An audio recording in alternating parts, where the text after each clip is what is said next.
to get to this momentum, to this setup process, we use the stop breather button, the home button, and the power off, on and off. So we push stop breather and keep holding, push number 1, push the home button, and push the start button and hold this for, I think, 3 seconds. And then this device will automatically goes into Epson ROM WIPLH Firmware Update Mode.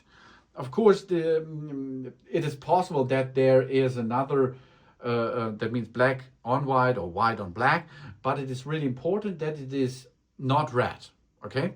So that's possible to all your printers. WF-2630, 2631, 2650, 2750, 2751, 4630, 5620, or M840 and something else.